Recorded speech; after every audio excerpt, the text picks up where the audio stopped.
Tomato দিয়ে আমরা অনেক পদ বানালেও টমেটো পাতাকে ব্যবহার করিনি বা টমেটো পাতাকে নিয়ে কোনো এক্সপেরিমেন্ট করিনি। কিন্তু কাঁচাতে আমি যখন টেস্ট করলাম ভালোই লাগলো, সঙ্গে সঙ্গে ফ্রাই করা প্ল্যান করলাম। জানতাম না রান্নার এত টেস্ট হবে। যাদের গাছ আছে তারা অবশ্যই ট্রাই করবে। আমরা প্রথমে ছাদ বাগান থেকে অর্গ্যানিক টমেটো পাতা তুলে কুচিয়ে নিলাম, তারপরে ধুয়ে নিয়ে প্রেসার কুকারে সেদ্ধ করলাম। ইতিমধ্যে পেঁয়াজ, রসুন, আদা, লঙ্কা, ক্যাপসিকাম ইত্যাদি কুচিয়ে নিলাম। পাতাটা চটকে নিলাম, প্রথমে কড়াইতে তেল দিয়ে শুকনো লঙ্কা ও কসুরি মেথি ফোড়ন দিয়ে ওগুলো ভেজে নিলাম। মোটামুটি ভাজা ভাজা হতেই সিদ্ধ ও চটকানো পাতাগুলো দিলাম, নুন, হলুদ ও যৎসামান্য মিষ্টি দিয়ে নাড়াচাড়া করে টাইট করে নিলাম।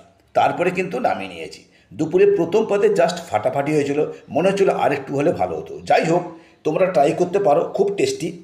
যারা এই ধরনের হেলদি ও টেস্টি পদ পছন্দ করো তারা অবশ্যই চ্যানেলে সাবস্ক্রাইব করে আমাদের সঙ্গে থেকো। প্রতিটা পদে থেকো, তোমাদের সার্বিক সুস্থতা কামনা করো।